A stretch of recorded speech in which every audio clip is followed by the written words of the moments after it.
জাতিসংঘের মানবাধিকার বিষয়ক হাই কমিশনারের কার্যালয় থেকে সত্যানুসন্ধান প্রতিবেদন এসেছে।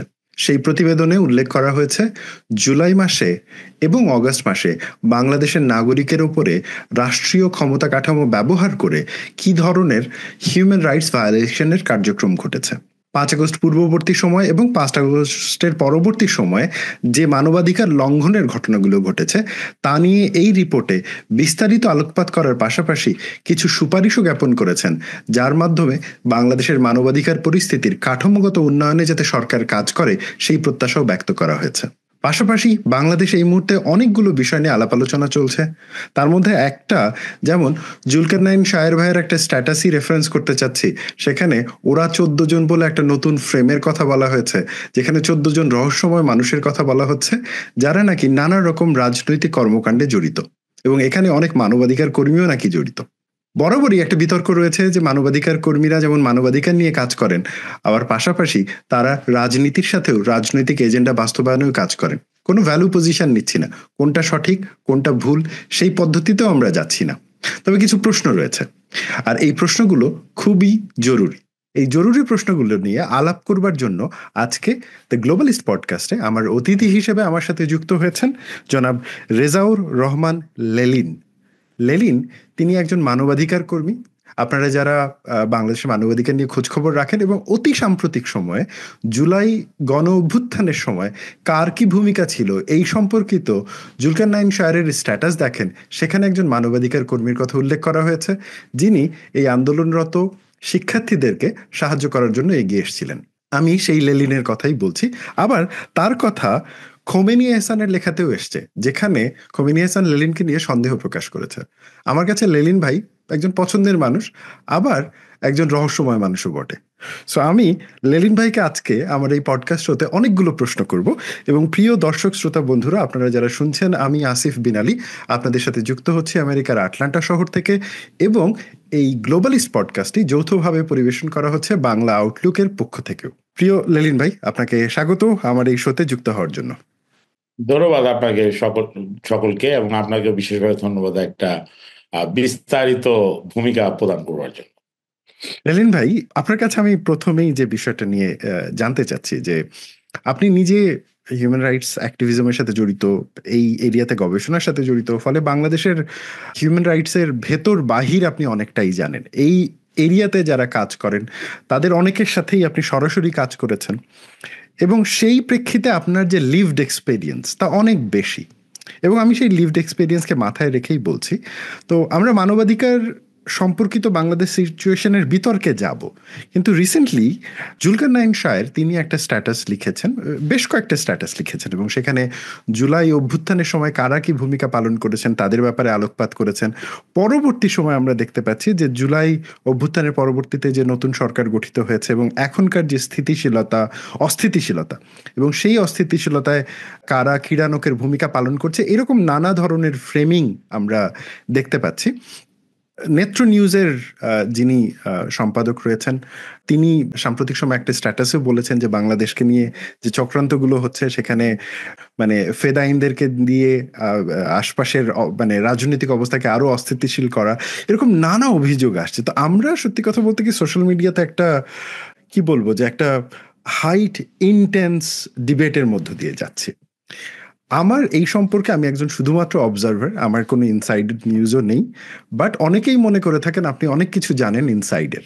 আমি আপনাকে জোর করতে পারি না, আপনি ডেফিনেটলি আমার প্রশ্ন চাইলে অ্যাভয়েড করতে পারেন, উত্তর নাও করতে পারেন, কিন্তু সাংবাদিক হিসেবে, একজন একাডেমিক হিসেবে আমি আপনার সামনে প্রশ্নটা রাখছি। এই যে যাবতীয় বিস্তারিতগুলো বিতর্ক চলছে, এই নিয়ে আপনার অবস্থান কি, এবং আমি আপনার মতামত জানতে চাই। না, বিতর্ক আসলে চলছে না, ইতিহাস লেখন চলছে না, একই সাথে যে ঘটনাটা ঘটেছে সেই ঘটনাগুলোর সত্য বয়ান চলছে।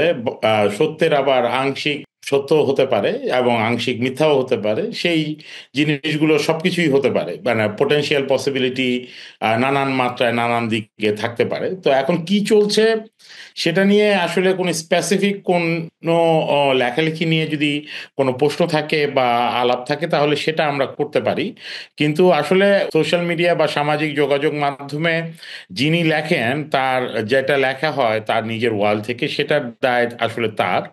এবং একই সাথে যখন অন্য আরেকজনের নাম রেফার করা হয় সেই ক্ষেত্রে শুধু দেখবার বিষয় হলো যে যিনি যার নাম ব্যবহার করা হচ্ছে, তো সেই ক্ষেত্রে সেটা কি আমরা তার সম্মতি নিয়ে করা হচ্ছে কিনা, সেটা একটা বিষয়। আর যদি সম্মতি থাকার পরেও ধরেন অনেক রকমের বিষয়বস্তু আমরা লিখি, যে বিষয়বস্তু হয়তো কিছুটা অপরের জন্য বিব্রতকর হতে পারে এবং অপরের জন্য এটা আনন্দেরও হতে পারে।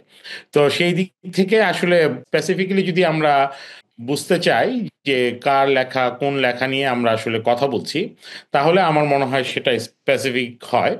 তবে তার বাইরে যদি আপনি ব্রডলি আলোচনা করতে চান, যে বাংলাদেশের সামাজিক যোগাযোগ মাধ্যম অনেক গুরুত্বপূর্ণ ভূমিকা পালন করে বিভিন্ন বিষয়বস্তু সংক্রান্ত বিষয়ে আসলে মতামত তৈরি করতে, মতামত যেটা ডিসেমিনেট করতে, এবং সেই মতামতের ভিত্তিতে নীতি নির্ধারণী সিদ্ধান্ত নিতেও অনেক সময় সেটা কার্যকর ভূমিকা রাখে।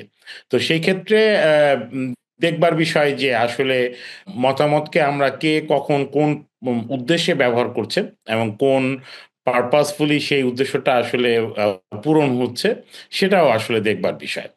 তো আপনি যদি আরো মোর স্পেসিফিক্যালি যদি বলেন যে জুলকার নাইন সায়েরের ভাইয়ের যে লেখাটা আমাদের জুলাই অগাস্ট মুভমেন্টে আমাদের ভূমিকার কথা, সেটা কিন্তু একটা নির্দিষ্ট প্রেক্ষিত, নির্দিষ্ট প্রেক্ষাপট এবং নির্দিষ্ট বাস্তবতার মধ্যে লেখা।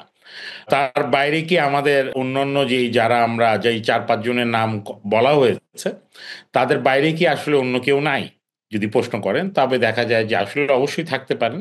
তার বাইরে কি এই 4-5 জনের আর কোনো কাজ ছিল না? অবশ্যই কাজ ছিল। তো প্রত্যেকেরই কাজের ভিন্নতা আছে, মাত্রা আছে, মাত্রা অতিক্রম করে যাওয়ার প্রয়াস আছে, এবং সেই প্রয়াস আবার কোনো কোনো ক্ষেত্রে নির্ণয় করার ব্যাপার আছে, নিয়ন্ত্রণ করার ব্যাপার আছে, এবং একই সাথে আপনার নিয়তিও আছে সেই সব মাত্রার।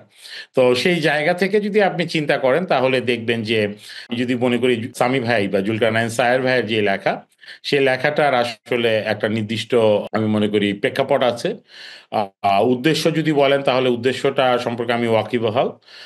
কেননা সেই সময় নানান রকমের মিথ্যাচার করা হচ্ছিল, নানান রকমের বয়ান তৈরি করবার চেষ্টা করা হচ্ছিল, সত্য মিথ্যা এবং মিলিয়ে, আংশিক সত্য আংশিক মিথ্যা মিলিয়ে। আবার অনেক সময় বুঝতে পারার ভুলের কারণেও হয়তো কিছু তথ্য আসছিল। তো সেই প্রেক্ষাপটেই আসলে সামি ভাইয়ের ওই লেখাটা, সায়ের ভাইয়ের ওই লেখাটা। আর এটাতে কি আমাদের মতামত ছিল বা আমার মতামত ছিল? আমার অবশ্যই মতামত ছিল। এবং যেই লেখাটা লিখা হয়েছে সেই লেখাটার মানে আমাদের কাছে আমরা দেখেছি আগে। দেখবার পরে আমাদের মতামত দিয়েছি, এবং আমাদের মতামতের প্রেক্ষিতেই সায়ের ভাই তখন আসলে সেই লেখাটা প্রকাশ করেছিলেন তার ওয়ালে। এই যে 14 জনের নাম আসছে এবং হচ্ছে যে বা 8 জনের নাম দুই এক জায়গায় আসছে, আমি কারণ নামে যেতে চাচ্ছি না ব্যক্তিগতভাবে। আমার মনে হয় যে সেটা আহ, মানে অনেক বেশি পার্সোনালাইজ আলাপ আলোচনা হয়ে যায়। কিন্তু আমি যেটা লক্ষ্য করছি সেটা হচ্ছে যে আহ, এখন এক ধরনের একটা ন্যারেটিভস তৈরি হয়েছে যে কিছু মানুষ রাষ্ট্রকে স্থিতিশীল করতে চাচ্ছে আর কিছু মানুষ রাষ্ট্রকে মানে হচ্ছে যে অস্থিতিশীল করতে যাচ্ছে, এই যে দুটো গ্রুপ। এবং এই বায়োনারি গ্রুপের মধ্যে কনফ্লিক্ট আকারে পুরো রাজনীতিকে দেখানো হচ্ছে। হ্যাঁ, এবং প্রত্যেকটা গ্রুপেরই যারা রয়েছেন তাদের নিজস্ব এজেন্ডা রয়েছে, নিজস্ব ইন্টারেস্ট রয়েছে। আমার এজেন্ডা হচ্ছে যে ইলেকশন হওয়া যত পসিবলি ফ্রি অ্যান্ড ফেয়ার ভাবে। তো ওই জন্য আমি আমারটা ডিসক্লোজ করে দিলাম। আমি জানি না এটা কখন হবে, বাট যখন হোক। কিন্তু এই যে বিতর্কটা হচ্ছে, এই বিতর্কে এই যাদের নামপত্র শোনা যাচ্ছে তাদের অনেকের সাথে আপনি খুব ক্লোজলি কাজ করেছেন আমি যতটুকু জানি। মানবাধিকার কর্মী হিসেবে আপনাকে বহু গ্রুপের, আপনার পক্ষের বিপক্ষের সাথের বিরুদ্ধের সবার সাথেই বসতে হয়, কথা বলতে হয়, কাজ করতে হয়। আমি সেই ব্যাপারে আপনার একটু আলোচনা জানতে চাচ্ছি যে এটা কি ষড়যন্ত্র তত্ত্ব হিসেবে আমরা দেখব ব্যাপারটাকে, নাকি ব্যাপারটাকে দেখব যে বিভিন্ন গ্রুপের মধ্যেকার দ্বন্দ্ব, নাকি কিভাবে দেখব, মানে কিভাবে দেখলে আপনার মনে হয় যে we would be doing justice to this debate? প্রথম কথা হলো যে 14 কিংবা 8, 10, 12, 5, 6 এরকম কোনো লিস্টের সংখ্যার কথা আমার নিজের আসলে জানা নাই। কারা আছেন, কে আছেন, কেমন ভাবে আছেন, কারা থাকবেন, সেটা আমার জানা নাই। তবে আমি দুষ্টামি করে এই ধরনের লিস্ট বা তালিকা প্রণয়ন করার বিপদটা যারা করেন তাদের পুরনো কর্মকাণ্ডের মধ্যে সেই বিব্রতকর তালিকার কথা আসলে বলতে পারি। তবে হ্যাঁ, একটা আলোচনা আমি দেখেছি যে সামি ভাইয়ের লেখার ভিতরে আছে, সেটা 14 জনের একটা লিস্টের নামের কথা, তালিকার কথা আছে 14 জনের। কিন্তু আমার আসলে সত্যি কথা এটা জানা নাই, এবং আমি সামি ভাইয়ের সাথে আমার ব্যক্তিগত সম্পর্ক থাকবার পরেও আমি কখনোই তার কাছে জানতে চাই নাই বা বুঝতে চাই নাই যে আসলে এই 14 জন কারা, কেমন, কিভাবে থাকেন, কারা, সেটা নিয়ে আমার আলোচনা নাই। আর এমনি দুষ্টামি করে যখন কথা হয়েছে আমার, ধরেন বিভিন্ন মানুষের জনের সাথে, তখন আমাকেও আরো অনেকে প্রশ্ন করেছেন যে এই বিষয়টা কি আপনি জানেন কিনা। তো আমার উত্তর সবসময় এক। তো যখন যেটা যাদের সাথে মনে করি আমি তখন তাদের সাথে দুষ্টামি করে বলি আমরা সবাই আছি হয়তো লিস্টে। এটা 14 জনের না, এটা 18 জনের না, 12 জনের না। এটা আসলে আমার নিজের স্পষ্ট কোনো ধারণা নাই। তো এরকম দুষ্টামি করে আমরা সবাই মিলে একটা তালিকা নিজেরা বলতে পারি। তবে জুলকারনাইন সাহেব ভাই যেহেতু লেখালেখি করেন, অনুসন্ধানী সাংবাদিকতার সাথে উনি জড়িত, উনি ভালো বলতে পারবেন এখানে 14 জন কারা বা কি করছেন। আচ্ছা, এখন যদি বলেন যে এই বাংলাদেশের এই 14 জন, 15 জন, 18 জন, 20 জন, 100 জন বা 50 জন, তাদের উপরে কি বাংলাদেশের রাজনীতি নির্ভর করে? বাংলাদেশে নিঃসন্দেহে কিছু গুরুত্বপূর্ণ মানুষ আছেন যাদের অনেক কথার উপরে অনেক ধরনের সিদ্ধান্ত হতে পারে, হয় বিগত দিনগুলোতে হয়েছে একজনের সিদ্ধান্তের উপরে নির্ভর করে। তো আপনারা এখন আমার মনে হয় জুলাই অগাস্ট পরবর্তী সময়ে বাংলাদেশ যে অবস্থানে আছে সেখানে 5 জন, 6 জন, 7 জন, 8 জন, 10 জনের কোনো কথায় আসলে সিদ্ধান্ত গ্রহণ প্রক্রিয়াটা সম্পূর্ণ হওয়ার নয়। ইভেন যদি কোনো সিদ্ধান্ত আসেও এরকম অল্প কিছু সংখ্যক, সেটা উপদেষ্টা মণ্ডলীর হোক, ছাত্র জনতার হোক, সেটা মানবাধিকার কর্মীদের হোক, সাংবাদিকদের হোক, কিংবা সেটা যাদেরই হোক না কেন, সেই সিদ্ধান্ত বা সেই নীতিগত সিদ্ধান্তের জায়গা কখনোই এই অল্প কিছু মানুষের উপরে নির্ভর করে না, এবং এখন আর করবে না বলে আমার ধারণা। এবং আমি বিশ্বাস করি যে এখন বাংলাদেশ রাষ্ট্র যেমন করে পরিচালিত হচ্ছে, সেখানে অল্প এরকম কিছু সংখ্যক মানুষের চিন্তা ভাবনা আর ফসল হয়েছে তা নয়। বাংলাদেশটা আসলে অনেক বহুমুখী মানুষের, প্রচারমুখী এবং প্রচার বিমুখ মানুষের আকাঙ্ক্ষার এবং জনগণের চিন্তা এবং স্বপ্নের বাস্তবায়নটা চলছে, এবং সেটা হয়তো সফল হবে, সেটা কিছু ক্ষেত্রে ব্যর্থ হবে, কিছু ক্ষেত্রে আংশিকভাবে ব্যর্থ হবে, কিছু ক্ষেত্রে আংশিকভাবে সফল হবে। সেটা আমরা আগামী দিনে নেয়ার যেই বাস্তবতা আছে সেই বাস্তবতার মাঝে আমরা দেখব। তবে তালিকা প্রণয়নের রাজনীতি বাংলাদেশের নতুন নয়। ১৯৭১ সাল থেকেই মুক্তিযোদ্ধা কারা সেটা নিয়ে তালিকা হয়েছে। রাজাকার কারা বলে সেটা নিয়ে তালিকা হয়েছে। নানান ধরনের তালিকা প্রস্তুত করা হয়েছে। প্রস্তুত করে সেই সংক্রান্ত বিষয়ে রাষ্ট্রীয় প্রশাসনিক ব্যবস্থা নেওয়া হবার চেষ্টা হয়েছে। ব্যক্তিগত পর্যায়ে পার্টিকুলার গোষ্ঠী দ্বারা সেই সকল বিষয়ে আপনার ব্যবস্থা নেওয়া হয়েছে। সর্বশেষ এরকম একটা লিস্টের কথা যদি আপনি বলেন, আমি মনে করতে পারি যে 15 সালের দিকে, 2013 সাল, সরি 2013-14 সালের দিকে 84 জন ব্লগারের একটা লিস্ট করা হয়েছিল। আওয়ামী ওলামা লীগ সেটা করেছিল। তো এরকম বিভিন্ন লিস্টের কথা আসলে আমরা শুনেছি, জানি। তো সেই লিস্টের গুলোর কেমন কি, আবার একই সাথে 86 জন গুমের শিকার ব্যক্তিবর্গ ফিরে আসে নাই, সেই লিস্টও হয়েছে। এখন এটা 155 জনের মতন নাগরিক বাংলাদেশের যারা জোরপূর্বক গুমের শিকার হয়েছেন তারা বাংলাদেশে, তাদের কোনো হদিস নাই। সেই ক্ষেত্রে আমার পক্ষে কোনো স্পেসিফিক 14, 15, 12, 12, 13 এরকম সংখ্যার কে আছেন, কারা আছেন, আমি আছি কিনা, সেটা আসলে স্পষ্ট করে বলা সম্ভব নয় আমার পক্ষে। খোমেনি হাসান আমাদের অনেক পরিচিত মানুষ ছিলেন বা পরিচিত। আমি অনেক দিন যাবত তার সাথে দেখা হয় না। তার সাথে আমার সর্বশেষ সম্ভবত 2012 বা 13 সালের দিকে সর্বশেষ দেখা হয়েছিল। মাঝে একবার দুইবার টুকটাক কথা হয়েছিল। আমার 2009-এর একটা বই আছে, জরুরি অবস্থা, রাষ্ট্র ও রাজনীতি, সেই বইটার একটা কপি উনি খুঁজতেছিলেন 16 বা 15 সালের দিকে, 16 সালের দিকে সম্ভবত। তো সেই বইটাতে তার একটা লেখা আছে। আমি বোধ করি তার আমার বইটা খোঁজার কারণ হলো যে তার ওই লেখাটার কারণে। তার অসাধারণ ভূমিকা ছিল ১/১১ আন্দোলনে। ১/১১ সময় ছাত্রদের বা শিক্ষার্থীদের যেই ১ম জানুয়ারি মাসে যখন জরুরি অবস্থা ঘোষণা করা হয়, তার পরবর্তীতে অগাস্ট মাসে যখন ছাত্র আন্দোলন হয়, ২০ আগস্টের থেকে আমার যতটুকু মনে পড়ে, তখনকার সময় ২০, ২১, ২২, ২৪ এই সময়গুলোতে যে আন্দোলনগুলো হয়, সেই আন্দোলনে ২১শে আগস্টের ঘটনার প্রেক্ষিতে খোমেনি এহসান অসম্ভব গুরুত্বপূর্ণ ভূমিকা পালন করেন, সাহসী ভূমিকা পালন করেন। এখন খোমেনি এহসান যেই কথাটি লিখেছেন আ আমাদ আ তার লেখায়, সে বিষয় সংক্রান্ত আমার প্রশ্ন করার প্রয়োজন মনে হয় নাই। এবং আমি তাকে কখনো প্রশ্নও করি নাই। আমি বরং অ লেখাটা আমি আসলে দেখেছিও সাম্প্রতিক সময়ে। সামি ভাই সেটা পোস্ট করবার কারণেই আমি দেখতে পেরেছি। আ ১ম এ বলেছে দেখছেন কিনা? তো আমি তখন বলছি যে, "হ্যাঁ, দেখতেছি, দেখি।" তো আমি দেখতে, দেখতেও প্রায় ২৪ ঘন্টার কাছাকাছি লেগে গেছিল। তো যখন দেখেছি তখন আমি সুন্দর একটা আইন মন্ত্রণালয়ের মানবাধিকার কমিশন সংক্রান্ত আইন পরিবর্তনের যে আলাপ আলোচনা হচ্ছিল, সেখানে কমলা লেবু সহ খেতে, খেতে আমি তার লেখাটা ভালোভাবে পড়েছি এবং তখন সেটা অংশটুকু নিয়ে আমার ওয়ালে পোস্ট করেছি।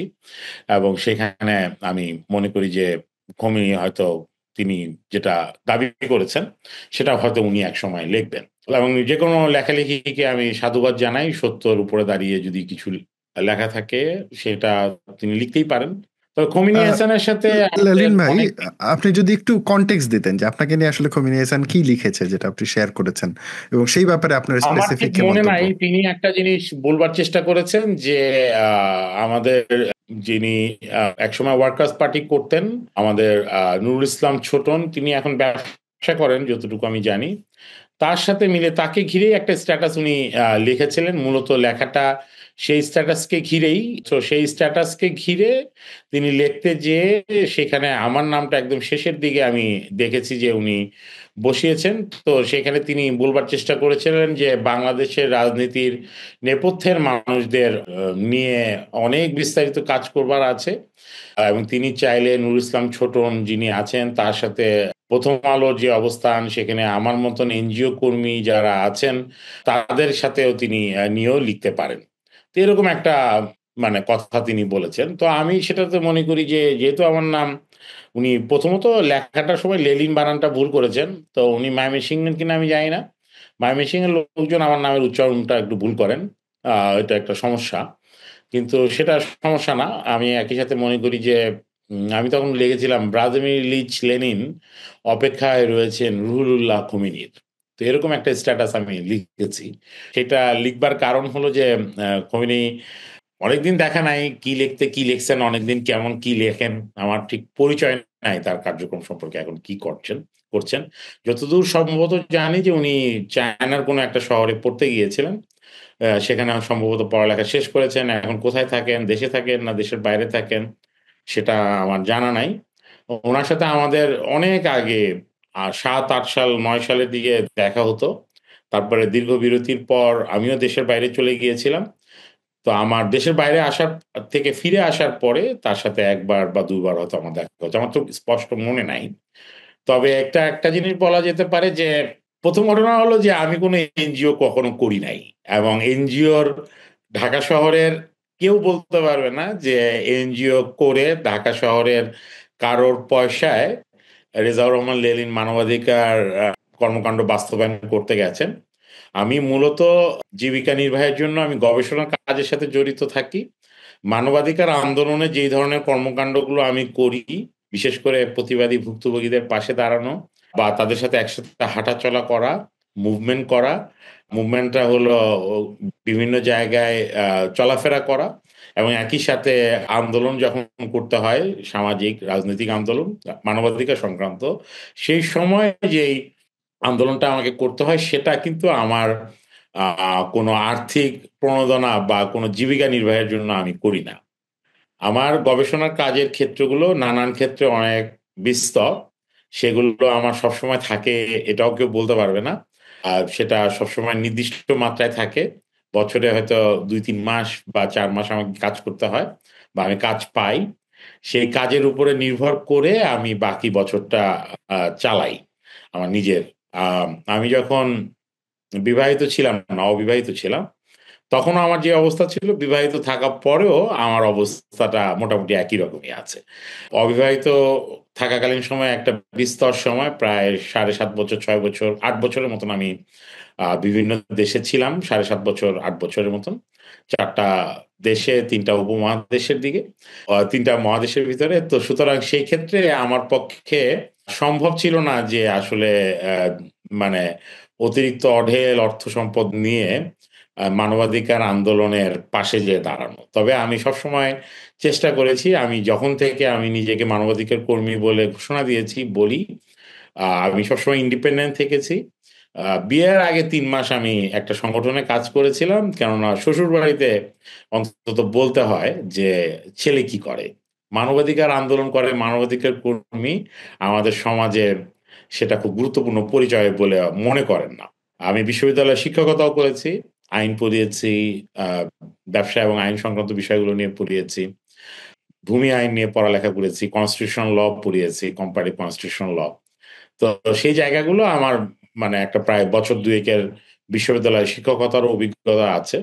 তো আমার ভিন্ন প্রেক্ষাপটে আমাকে ভিন্ন জীবন জীবিকার জন্য কাজ করতে হইছে।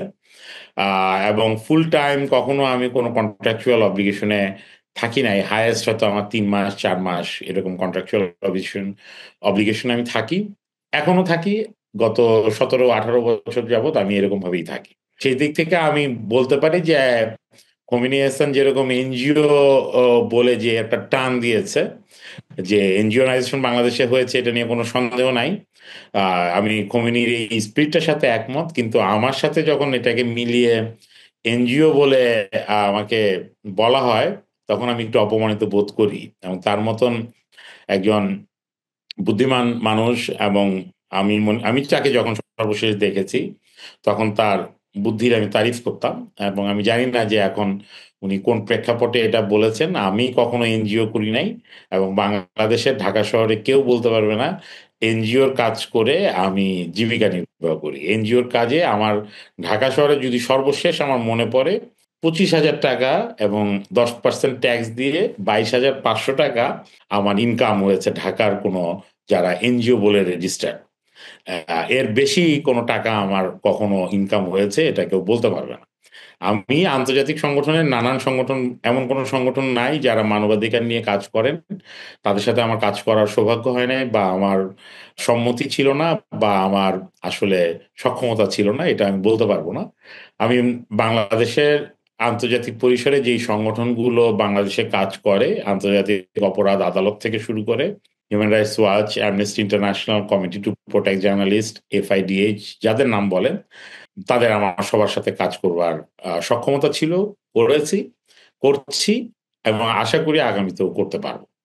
মিস্টার রেজাউল, আপনি মোটামুটি ডিটেইলস বলেছেন, খোমেনির সাথে আপনার ইস্যুর জায়গাটাও বলেছেন। হয়তোবা পরবর্তীতে মিস্টার খোমেনির লেখা পেলে আমরা আরো বলতে পারবো যে আসলে উনি কোন দিকটা বলেছেন। তবে বাংলাদেশে একটা বিতর্ক আমরা সবসময় দেখেছি যে বলা হয়ে থাকে যে মানবাধিকার কর্মীরা বাংলাদেশে কোনো একটা গ্রুপের এজেন্ট হিসেবে কাজ করে। এখন যার যখন যেদিকে সুবিধা হয়, যখন আওয়ামী লীগ থাকে তখন মানবাধিকার কর্মীদেরকে আমেরিকার এজেন্ট হিসেবে দেখে। হয়তোবা এখন যখন নতুন দল আসবে তারা হয়তোবা মানবাধিকার কর্মীদেরকে ভারতের এজেন্ট হিসেবে দেখবে। মানে এই ট্যাগিংটা তো কন্টিনিউয়াসলি থাকেই। সো বাংলাদেশের কনটেক্সটে মানবাধিকার নিয়ে কাজ করা অত্যন্ত মুশকিল একটা কাজ, এই বিষয়ে কোনো সন্দেহ নেই, এবং অত্যন্ত রিস্কিও একটা কাজ। এই পর্যন্ত আপনি যতটুকু কাজ করছেন বাংলাদেশের মানবাধিকার ইয়ে নিয়ে, এবং আমি যতটুকু জানি যে আয়নাঘর বিতর্ক এবং গুমের শিকার হওয়া মানুষদের কে নিয়ে যে অ্যাক্টিভিজমটা হয়েছে সেখানেও আপনার একটা সরাসরি ইনভলভমেন্ট ছিল, এবং মায়ের ডাকের যে কার্যক্রম ছিল সেখানেও আপনার একটা ইনভলভমেন্ট টু সাম এক্সটেন্ট ছিল, আপনি ক্লোজলি দেখেছেন ব্যাপারগুলো। আপনার কাছে আমার একটা জানার বিষয়, এই যে আয়নাঘরের ব্যাপারটা, রিসেন্টলি আয়নাঘর নিয়ে অনেক কথাবার্তা হচ্ছে, এবং আপনার কি মনে হয় যে আয়নাঘরের এই যে ব্যাপারগুলো এগুলো নিয়ে যত ইনডেপথ ডিটেলস এবং থরো ইনভেস্টিগেশন হওয়ার কথা সেগুলো ৫ আগস্ট পরবর্তী সময় সরকার শুরু করতে পেরেছে? যদি পারে তাহলে কতটুকু এগিয়েছে, আর যদি না পারে তবে কেন এই কাজগুলো হচ্ছে না বলে আপনার মনে হয়? প্রথম পার্ট, আপনার প্রশ্নের দুটি পার্ট, আমি মনে হয় প্রথম পার্টটা একটু রেসপন্স আমার করতেই হবে। যেমন করে মানবাধিকার কর্মীদেরকে অমুক দেশে তমুক দেশের কোট আন কোট দালাল কিংবা তাদের টেন্ডারবাজির কাজ বলে মনে করে সাধারণ মানুষের একটা অংশ, আমি মনে করি তারা আসলে ভুল করেন। কেননা বাংলাদেশে আমরাই সেই জেনারেশন, আমরাই সেই মানবাধিকার কর্মীরা, অল্প কয়েকজন হয়তো, তাতে কোনো কিছু আহ, যায় আসে না, কারোরই যায় আসার কথা না, অল্প কিছু মানুষের অবদানের কারণে আজকে মানবাধিকার শব্দটা যে কোনো রাজনৈতিক দল বলেন তাদেরকে ব্যবহার করতে হয় এবং তারা ব্যবহার করতে বাধ্য। সেটা এখন যে ফ্যাসিস্ট শেখ হাসিনা ছিলেন, তিনিও মানবাধিকার হরণের কথা বলছেন যে বাংলাদেশে মানবাধিকার হরণ হচ্ছে। আজকে যেই তার সন্তান সজীব ওয়াজেদ জয় যেই শব্দটা লিখেছে, যেই স্ট্যাটাসটা দিয়েছে, সেখানেও তাকে মানবাধিকারের ডিফেন্স নিতে হয়েছে। ইভেন বিএনপি, যে লার্জেস্ট ন্যাশনালিস্ট পার্টি যেটা আছে বাংলাদেশে, ভিন্ন মতের দল ছিল শেখ হাসিনার আমলে। তো সেই দিক থেকে বিরোধী দল হিসেবে তাকেও মানবাধিকারের কাছে আসতে হয়েছে। যে নতুন পার্টিটা তৈরি করা হয়েছে নাহিদ ইসলামের নেতৃত্বে, তিনি তাকে আহ্বায়ক রেখে, জাতীয় নাগরিক পার্টি, সেটাকেও প্রথম বক্তা আরিফ সোহেলকে মানবাধিকারের কথা বলতে হয়েছে এবং তার শেষ বক্তা নাহিদ ছিলেন, নাহিদকেও কিন্তু মানবাধিকারের কথা বলতে হয়েছে, নাহিদ ইসলামকে। তো এই যে একটা ব্যাপক মাত্রায় পরিবর্তন, যে মানবাধিকারের দোহাই বা মানবাধিকারের কথা না বলে আপাতত আমরা বাংলাদেশে কোনো রাজনৈতিক আলাপ আলোচনাটা তেমন ভাবে শুরু করতে পারছি না, এটা আমি মনে করি যে এটা খুবই খুবই পজিটিভ দিক। এবং দ্বিতীয় বিষয়টা হলো যে এই ধরনের মানবাধিকার কর্মীদেরকে তো আসলে সকলের বিষয়ে, মানুষ ব্যক্তির বিষয়ে আসলে অন্ধ থাকতে হয়। সে জামাত করে না হিজবুত তাহরির করে না, তিনি আসলে কোন রাজনৈতিক দল করেন, বিএনপি করেন না হিজবুত তাওহীদ করেন না কোন পীরের আউলিয়া না কি, এই জায়গাটা থেকে তো আসলে মানবাধিকারের কর্মকাণ্ড চলে না। তবে এটা তো সত্য যে democracy itself is an autocrat to anti-democrats, right? Democrats are automatically I mean, automatically they actually come up with the critique against the anti-democrats. তো এটা তো আসলে কোনো নতুন কিছু না। আর মানবাধিকারের হরণ বাংলাদেশে এমন কোনো ব্যক্তি নাই যারা আসলে নানানভাবে এই মানবাধিকার বা মৌলিক মানবাধিকারের হরণের শিকার হন নাই। তারা নানান মাত্রায় নানান পর্যায়ে সেই বাস্তবতার মধ্য দিয়ে গিয়েছেন। সেটা শেখ হাসিনা হোক, আর সেটা আমাদের বেগম খালেদা জিয়া হোক, সেটা আমাদের নাহিদ ইসলাম হোক, কিংবা সেটা আমাদের যে কোনো একজন কৃষক রহিম হোক, যে কোনো একজন শ্রমিক আসিফ হোক, রেজা হোক, যেই হোক, তাকে আসলে এই জায়গা থেকে মানবাধিকার হরণের মধ্য দিয়ে যেতে হয়েছে। দ্বিতীয় যে বিষয়টা আপনি বলছেন যে এই মানবাধিকারের আন্দোলনের মাঝে আসলে যেই রিস্ক এবং ঝুঁকি, এই ঝুঁকিটা আসলে সবসময় ছিল। সেখানে তাদের কর্মকাণ্ডগুলো রাজনৈতিক এজেন্ডার মধ্যে যেত কি যেত না। মানবাধিকার একটা পলিটিক্যাল অ্যাক্ট। হিউম্যান রাইটস এর ফ্রেমওয়ার্ক যখন গ্লোবালি ডেভেলপড হয়েছে সেকেন্ড ওয়ার্ল্ড ওয়ার পরে, প্রাইমারিলি এখনকার যে ডিসকোর্সটা আমরা দেখতেছি, সেটা কিন্তু একটা রাজনৈতিক আন্দোলনের ফসল। সবগুলো রাষ্ট্রের একটা রাজনৈতিক আন্দোলনের মধ্য দিয়ে এই মানবাধিকারের ধারণাপত্রটা তৈরি করা হয়, পরবর্তীতে এটা ঘোষণাপত্র আকারে সেটা আসে। তো এই জায়গাটা নিয়ে কোনো কনফিউশন রাখার উচিত না যে এটা কোনোভাবেই যে রাজনৈতিকভাবে ব্যবহার হবে না, এটা কেউই হলফ করে বলতে পারে না। আর আমাদের এখানকার মানবাধিকার আন্দোলন তো নানান প্রেক্ষাপটে ভিন্ন। এটা কখনোই রাজনৈতিক সামাজিক আন্দোলনে বেশি মানুষ পাওয়া যায় নাই। শেখ হাসিনার আমলেও পাওয়া যায় নাই, এখনকার আমলেও পাওয়া যাচ্ছে না। এখন তো কোনো সংগঠনও তৈরি হয় নাই গত 7-8 মাসে, যারা নিজেদেরকে মানবাধিকার আন্দোলনে অগ্রণ সৈনিক হিসেবে নিজেদেরকে বলবেন বা কাজ করবেন। তো সেই দিক থেকে আমার মনে হয় যে মানবাধিকার আন্দোলনের রূপরেখা এবং একই সাথে সেই ক্ষেত্রে তার যে বিগত কাল সময়ে যে রূপকথা রয়ে গেছে, এই রূপরেখা এবং রূপকথা বাংলাদেশের নাগরিকদেরকে আসলে লিখতে হবে, এবং সেই ক্ষেত্রে মানবাধিকার কর্মীরা যদি লিখেন, তবে সেটাই আসলে আমার মনে হয় যে কার্যকর একটা বিষয় হবে। এবার আমার প্রশ্নের দ্বিতীয় অংশটাতে আপনার একটু দৃষ্টি আকর্ষণ করছি যে আমরা জানি বাংলাদেশে আয়নাঘরের ঘটনা ঘটেছে, আমরা জানি বাংলাদেশে বিগত রিজিমের সময় বহু মানুষকে গুম করা হয়েছে, এবং এইটা নিয়ে আমাদের প্রত্যেকেরই দাবি ছিল যে একটা থরো ইনভেস্টিগেশন এবং দোষীদেরকে শাস্তির আওতায় নিয়ে আসা, এবং হচ্ছে যে যাতে এই জিনিসগুলো রিপিটেশন বন্ধ হয়। ইনভেস্টিগেশন এবং শাস্তিতে আনার প্রক্রিয়ার প্রোগ্রেস আপনি কতটুকু দেখছেন? এখানে আমাদের আশা করার কতটুকু রয়েছে? না, সেটা রাইট। আপনার প্রথম ঘটনা হলো যে এই আয়নাঘর তো আর একটা আয়নাঘর না, এবং একটা আয়নাঘরের কথা যেটা রূপক অর্থেও ব্যবহার করা হুম। হয়েছে।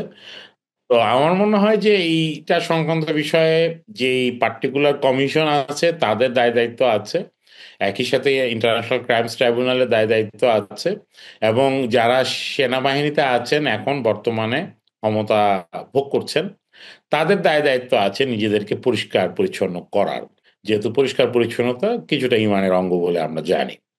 তো সেই ক্ষেত্রে পরিষ্কার পরিচ্ছন্নতা করতে যে 5ই আগস্ট থেকে 12ই আগস্ট পর্যন্ত আয়নাঘরের বিভিন্ন স্থাপনা যারা ধ্বংস করেছে, যারা এই এভিডেন্স গুলোকে নষ্ট করেছে, বিচারিক বিষয়ের এভিডেন্স গুলোকে যারা নষ্ট করেছে, তাদেরকে তো আসলে অ্যাকাউন্টেবল হতে হবে। 2 নাম্বার বিষয়টা হলো যে এই সংগঠনটার আন্ডারে, ডিজিএফআই এর আন্ডারে যে আয়নাঘর গুলো পরিচালিত হয়েছে, ডিজিএফআই কে তো আসলে উত্তর দিতে হবে কোন আইনে কোন ক্ষমতা বলে তারা এই ধরনের আয়নাঘরগুলোতে বন্দীদেরকে বছরের পর বছর আটকে রেখে নির্মম শারীরিক মানসিক নির্যাতন করেছে। যারা এখনো ফিরে আসেন না 155 জন, তাদেরকে ফিরিয়ে কিভাবে কি হয়েছে, তাদের পেইতে জীবনে কি হয়েছে, সেটা তো আসলে আমাদের জানতে হবে, এবং জানানোর দায়িত্ব রাষ্ট্রের। এবং রাষ্ট্রের দায়িত্বের মাঝে যারা যে সকল প্রতিষ্ঠানগুলো তাদেরকে নিয়ে গিয়েছিলেন, পরিবারগুলো সেগুলো জানেন, এবং তাদের উচিত হবে যে সেই জিনিসগুলো জানানোর কাজটা করা। এখন কতটুকু হয়েছে, কি হয়েছে, এটা বলতে গেলে একদমই বলা যাবে না যে কোনো কাজ হয় নাই।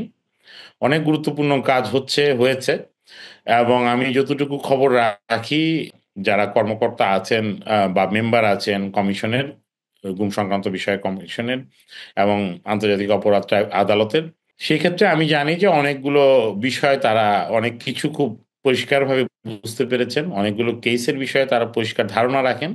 কিন্তু সমস্যাটা হলো এই পরিষ্কার ধারণাটা তারাই রাখেন, কিন্তু যারা ভুক্তভোগী তাদের সাথে কতটুকু আলাপ আলোচনা করা হচ্ছে, বা কতটুকু নাগরিকদের কাছে তারা ট্রান্সপারেন্ট এবং অ্যাকাউন্টেবল ভূমিকায় আছেন, সেটা নিয়ে প্রশ্ন আছে। এবং একই সাথে দেখেন, আমি খুব প্র্যাকটিক্যাল না, আমি খুব মানে একটা নৈতিক জায়গা থেকে প্রশ্নটা করি। ধরেন একটা মামলা অধীনে যেই জায়গাটাতে এভিডেন্স আছে, সেই এভিডেন্সটা প্রথমত আপনি 5 থেকে 12 তারিখের মাঝে ধ্বংস করেছেন, নষ্ট করেছেন। যারা এই নষ্ট ধ্বংস লীলার সাথে যুক্ত, তারা বোধ করি যে এই আয়নাঘরের মতন প্রতিষ্ঠানগুলোকে বছরের পর বছর টিকিয়ে রাখতে সাহায্য করেছেন, কাজ করেছেন, নিজেরা ওখানে বন্দীদেরকে রেখেছেন, তারা তো অপরাধী। সেটা প্রত্যক্ষ হোক পরোক্ষ হোক, দুইভাবেই অপরাধী, এবং একই সাথে ধ্বংস করবার জন্য তারা অপরাধী।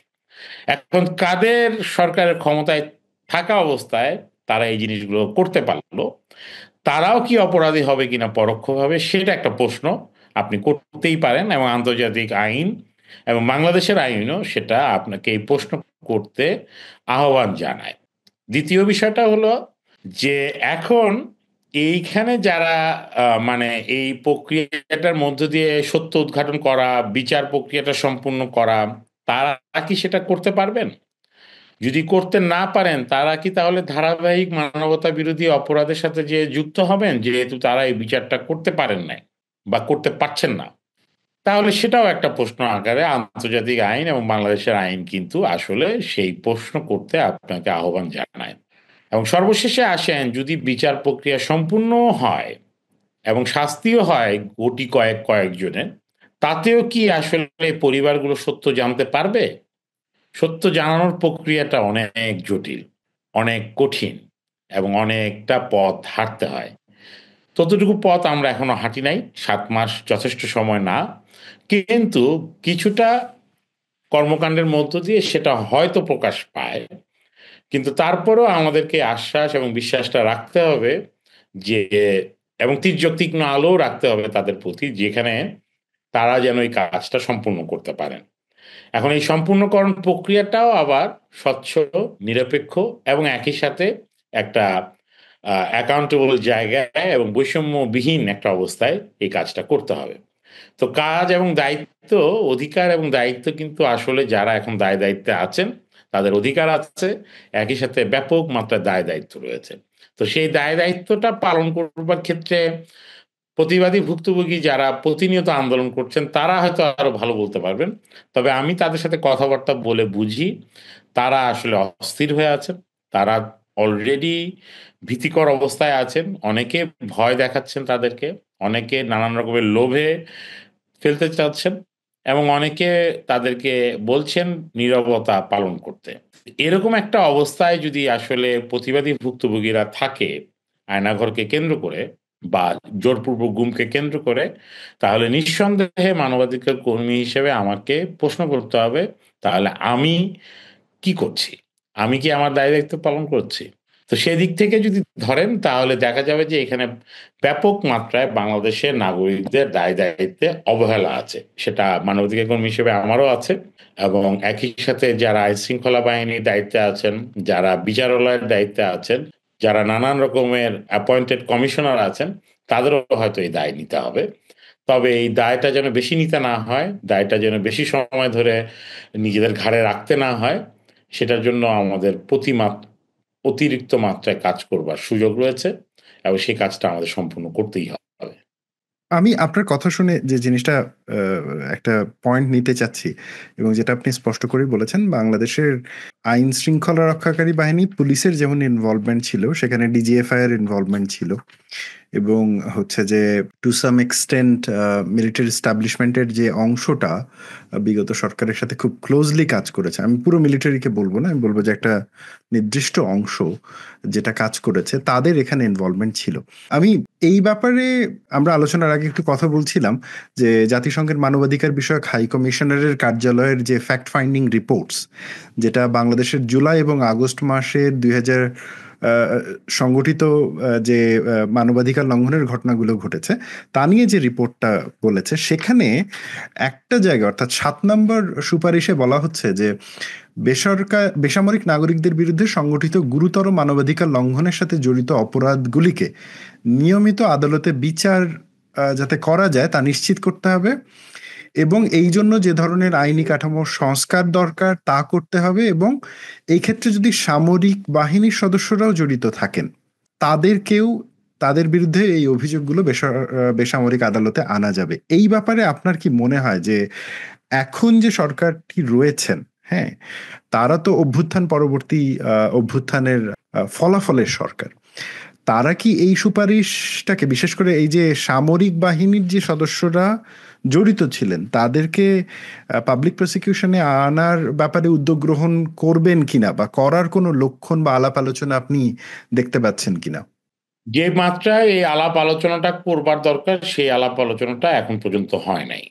এখানে আরেকটা বলে রাখা দরকার, এই রিপোর্টে যেটা জাতিসংঘ কর্তৃক রিপোর্টটা প্রকাশ করা হয়েছে, এই জাতিসংঘের আসলে মূলত হিউম্যান রাইটস কমিশন যেটা, কমিটি যেটা, সেখান থেকে যেটা United Nation Human Rights Office of the High Commission যেখান থেকে এই রিপোর্টটা এসেছে, তাদের কাছে কিন্তু ওচার অফিসের কিন্তু একটা জায়গায় বাংলাদেশের সবাই তাদেরকে সাহায্য করেছে, কিন্তু যেই জায়গাটাতে তারা কোনো রকমের সাহায্য সহযোগিতা পান নাই সেটা হলো বাংলাদেশের সেনাবাহিনী। এখন আপনি যদি বলেন যে এখানকার যে বেসামরিক আদালত আদালত রয়েছে বা যেটা রেগুলার আদালত আমাদের এখানে বলে, সেই আদালতে এই সামরিক বাহিনীর কর্মকর্তারা যারা এইসব কর্মকাণ্ডের সাথে, মানবতা বিরোধী অপরাধের সাথে যুক্ত ছিলেন, তাদেরকে কি বিচারের আওতায় নিয়ে আসা হয়েছে বা আনার চেষ্টা করা হচ্ছে? আমি মনে করি চেষ্টা হচ্ছে, নাম্বারটা খুবই কম। অল্প সংখ্যক মানুষকে বিরুদ্ধে এই ধরনের অভিযোগগুলো এসেছে। মূলত যারা অভিযোগগুলো ফ্রেম হয়েছে বা হচ্ছে, এটা যারা মূলত মানে ইনস্ট্রাকশন ছিলেন, বড়, বড় প্রতিষ্ঠানের দায়িত্বে ছিলেন, তাদের বিরুদ্ধেই মূলত এগুলো আসতিছে। কিন্তু একই সাথে খুবই নিচে নেমে একদম নিটিগিটি বের করে কারা, কারা কোন মিশনে কখন কিভাবে উপস্থিত ছিলেন, কে কোন কাজ করেছেন, কেমন করে করেছেন, কি করেছেন সেই জায়গাগুলো নিয়ে তো আসলে কোনো বিস্তারিত কোনো কাজ হচ্ছে বলে আমার জানা নাই। আমি জানতে আগ্রহী এবং জানতে আগ্রহী ই হলে তো আবার বিপদও হয়। তো সেই বিপদের কথা মাথায় রেখেই আমি আসলে ২ পক্ষের কাছেই জানতে চাই যে বাংলাদেশ সেনাবাহিনী কেন আসলে ওচার অফিসকে এই অ্যাক্সেসটা দেয় নাই? এবং এই মানবাধিকার হাই কমিশন ওচার অফিসের যে রিপোর্ট, সেই রিপোর্টটাকে তারা কিভাবে দেখছেন? এবং একই সাথে সরকারের যারা নেতৃস্থানীয় আছেন, পার্টিকুলারলি ডক্টর ইউনূস নিজে এবং ডক্টর মোহাম্মদ ইউনূস নিজে এবং একই সাথে জনাব জাহাঙ্গীর, একই সাথে জনাব আসিফ নজরুল এবং তারা এই বিষয়গুলোকে কেমন করে দেখছেন? সেই বিষয়টা তো আসলে আমাদের নাগরিকদের কাছে খোলাসা করে জানানো উচিত। তারা তো সেই জিনিসটা এখন পর্যন্ত রিপোর্টটা অলরেডি আজকে ৩ সপ্তাহ হতে চলল। এসেছে। তাদের তো খুব বেশি বক্তব্য আমরা পত্র-পত্রিকায় বা আলাপ আলোচনায় আমরা দেখছি না। এবং সেখানে এই প্রতিবেদনের মাঝে যে nitty-gritty র কথা বলা হয়েছে, যে ধরনের সুপারিশ করবার কথা বলা হয়েছে, সেগুলো কেমন করে তারা বাস্তবায়ন করছে, কাদের সাথে কনসালটেশন করে বাস্তবায়ন করছে, সেই জায়গাটাও কিন্তু আমরা পরিষ্কারভাবে দেখতে পাচ্ছি না। তো সেটা তো পরিষ্কারভাবে দেখবার একটা সুযোগ রয়েছে এবং দেখা দরকার। আমি যখন এই রিপোর্টটা পড়ছিলাম এবং এই রিপোর্টটার একটা মজার ব্যাপার হচ্ছে যে এটা অত্যন্ত ইনডেপথ একটা কাজ হয়েছে। যেমন মোটামুটি ২৩০ জন মানুষের কনফিডেন্সিয়াল ইন্টারভিউ সেখানে করা হয়েছে। তারা ১৫৩টা হচ্ছে যে ফরেনসিক অ্যানালিসিস করেছেন মেডিকেল কেস ফাইলের। এবং ১,০০০-এর বেশি ডিজিটাল ফরেনসিক অ্যানালিসিস করেছে ফটোজ, ভিডিওজ এবং রেকর্ডেড ফাইলে। এবং পাশাপাশি প্রায় ৯৫৯টা সাবমিশন পেয়েছে ইন্ডিভিজুয়াল এবং অর্গানাইজেশনের কাছ থেকে। তার মানে এইটার যে থরো এক্সটেন্স, এটা অত্যন্ত ডিপ এবং হচ্ছে যে অত্যন্ত ডিটেইলসে কাজটা করা হয়েছে। রেজা ভাই, আমি যে জিনিসটা ফিল করি, আমি যখন গত কয়েকদিন ধরে এটা আলাপ আলোচনা দেখছিলাম এগুলো নিয়ে, আমার মনে হচ্ছে যে এইটা জুলাই পরবর্তী সময়ে it's one of the most important document, যেটা লোকালি এবং ইন্টারন্যাশনালি, লোকালি তো পরের কথা, ইন্টারন্যাশনালি মানে অত্যন্ত স্ট্রং একটা ডকুমেন্ট বাংলাদেশের রাষ্ট্রীয় নিপীড়ন নিয়ে আলাপ আলোচনা করবার জন্য। এবং it could be an entry point, কিন্তু যে রাষ্ট্রীয় মানে নিপীড়ন নিয়ে আলাপ আলোচনা ঠিক মানে পপুলিস্ট জায়গা থেকে না, বা কারণ আমরা অধিকাংশ আলাপ আলোচনা করি খুব পপুলিস্ট জায়গা থেকে, এরে মাইরা ফালাইতে হবে, ওরে ধৈরা জেলে দিতে হবে, এই করতে হবে ওই করতে হবে। কিন্তু একটা ঘটনা ঘটেছে, সেই ঘটনার আউটকাম কি এবং সেই ঘটনাটাকে কিভাবে প্রতিরোধ করা যায়, এই জায়গাগুলো থেকে এই কমিশনের রিপোর্ট নিয়ে খুব একটা আলাপ আলোচনা হয়নি। ডেফিনেটলি এই কমিশনের রিপোর্ট নিয়ে আওয়ামী লীগের যে কার্যক্রমগুলো ছিল সেটাকে মানে নিয়ে প্রচারণা হয়েছে, কিন্তু এই রিপোর্টের যে সুপারিশগুলোর কথা বলা হচ্ছে, যেমন যদি সামরিক বাহিনীর সদস্যরা জড়িত থাকে তাদেরকে বেসামরিক আদালতে বিচার করা, তারপরে যেমন মৃত্যুদণ্ড নিয়ে খুব ক্লিয়ার একটা পজিশন এই রিপোর্টে বলেছে। এখানে ১৪তম সুপারিশে বলা হচ্ছে যে আন্তর্জাতিক অপরাধ ট্রাইব্যুনালের মৃত্যুদণ্ড সহ সকল ধরনের মৃত্যুদণ্ডের বিধান প্রতি স্থগিত করুন, মৃত্যুদণ্ডের বিধান সম্পূর্ণ বিলুপ্তির সাপেক্ষে আইসিসিপিআর এর দ্বিতীয় ঐচ্ছিক প্রোটোকলে যোগদান বিবেচনা করতে পারেন। মানে অর্থাৎ, এবং একই সাথে এখানে হিলিং কমিশনের কথা বলা হচ্ছে, এখানে হচ্ছে সংলাপের কথা বলা হচ্ছে, এখানে পাবলিক প্রসিকিউশন অফিস গঠনের কথা বলা হচ্ছে। তো এই ব্যাপারগুলো নিয়ে না আমাদের আরো বিস্তারিত আলোচনা হওয়া উচিত ছিল। অত্যন্ত দুঃখের ব্যাপার, আমরা আলাপ আলোচনায় নেমে গেছি কার কতটুকু কৃতিত্ব, কে কাকে কি করেছে, কে কতটুকু আন্দোলন করেছেন, এভরিথিং ওগুলোর জরুরি ছিল। বাট আমার মনে হয় যে জুলাইয়ের আন্দোলনটাকে যদি স্থায়ীভাবে হচ্ছে যে এটা সুফল পাওয়ার কোনো সুযোগ থাকতো বা থাকে, সেটা হচ্ছে যে আমাদেরকে এই যে সিস্টেমেটিক ডিবেটগুলোকে সামনে আনা। তো এইটারই মানে ফলশ্রুতিতে আমি আপনার কাছে জানতে চাচ্ছি যে আপনার কি মনে হয় যে এই যে রিপোর্টটা বাংলাদেশের মানবাধিকার লঙ্ঘনের যে স্টাডি, সেই স্টাডিতে এবং ওভারঅল ইন জেনারেল আন্দোলনের ক্ষেত্রে এই রিপোর্টটার গুরুত্ব কতটুকু বলে আপনি মনে করেন? এই রিপোর্টের প্রতিবেদনের গুরুত্ব অপরিসীম, আবার এই রিপোর্টের গুরুত্ব একদমই নাই। দুটোই বলা যাবে। প্রথম ঘটনা হলো যে এইরকম ধরনের প্রতিবেদন বাংলাদেশের নাগরিকদের রাষ্ট্রীয় পর্যায়ে হবার কথা, কিন্তু বাংলাদেশের রাষ্ট্রীয় পর্যায়ে বিগত সময়গুলো নিয়ে যে প্রতিবেদন বা কমিশনের যেই ধরনের তথ্য উৎপাত্ত আসতেছে, সেটাতে দেখা যাচ্ছে যে এই প্রতিবেদনগুলো আসলে এক ধরনের সিলেক্টেড সেকশন আমাদের সাথে শেয়ার করা হচ্ছে। আচ্ছা, দ্বিতীয় বিষয়টা হলো যে এই প্রতিবেদনটার মধ্য দিয়ে কি আসলে বাংলাদেশের এই যে 959 জন অংশগ্রহণ করেছে, প্রায় 230 জনের ইন্টারভিউ করেছে, এটা তো ম্যাথোডোলজি পার্ট। এটা আমি মনে করি একটা স্মরণ চিহ্ন হিসেবে থাকতে পারে বাংলাদেশের নাগরিক বা মানবাধিকার আন্দোলনের লোকজনের জন্য, যে আপনারা যখন প্রতিবেদন করবেন, তো প্রতিবেদনে একটা ম্যাথোলজি থাকার লাগে, প্রতিবেদনে একটা প্রক্রিয়ার কথা থাকার লাগে, ব্যবস্থাপনার কথা থাকার লাগে। তো বাংলাদেশের এরকম যে বিভিন্ন রকমের হেলথ মিনিস্ট্রির ডাটা বলেন কিংবা ছাত্রদের যেই ডাটা সংগ্রহের যে প্রক্রিয়া, তার ভিতরে আদৌ এই পুরোপুরি অ্যাকাউন্টেবল এবং ট্রান্সপারেন্ট অবস্থায় থেকে তথ্য সংগ্রহ বা সেই সংগ্রহগুলোকে করে প্রক্রিয়াজাতকরণ করা হচ্ছে কিনা, সেটা নিয়ে আমার আসলে অনেক দিন যাবতই সন্দেহ আছে। এখন যদি আপনি আমাকে বলেন যে এই রিপোর্টটা আসলে আমরা কি ব্যবহার করে সামনের দিকে আগাইতে পারবো? আমি মনে করি হ্যাঁ, অবশ্যই আগাইতে পারবো। কিন্তু একই সাথে মনে রাখতে হবে যে আন্তর্জাতিক পরিসরে আপনাকে যদি মাথা উঁচু করে দাঁড়াতে হয়, মাথা উঁচু করে কথা বলবার ভূমিকা লাগে, তাহলে আন্তর্জাতিক আইন এবং আন্তর্জাতিক নীতি নৈতিকতার প্রতি আপনাকে শ্রদ্ধাশীল হইতে হবে। তো আইনের মাঝে যদি আপনি মৃত্যুদণ্ড রাখেন, আইনের মাঝে যদি আপনি নির্যাতন করবার প্রক্রিয়া রাখেন, আবার আইনের মাঝে যদি অপরাধীদেরকে সবসময় ডিভিশনে রাখবার ব্যবস্থাপনা রাখেন, এবং সেখানে আপনি কতটুকু আসলে সাকসেসফুলি কাজ করতে পারবেন, সেটা নিয়ে আমার যথেষ্ট সন্দেহ আছে। তো এই জন্য আমি মনে করি যে বাংলাদেশের এই প্রতিবেদনটাকে ঘিরে প্রত্যেকটা পর্যায়ে জেলা, উপজেলা, শহরগুলোতেও আসলে আলোচনা করা দরকার। এবং এই প্রতিবেদনটা কিন্তু স্পষ্টভাবে বলেছে যে আমরা যেই প্রতিবেদনটা লিখছি, এটা যথেষ্ট নয়, এবং একই সাথে আরো ব্যাপক মাত্রায় গবেষণা এবং একই সাথে তদন্ত করা প্রয়োজন।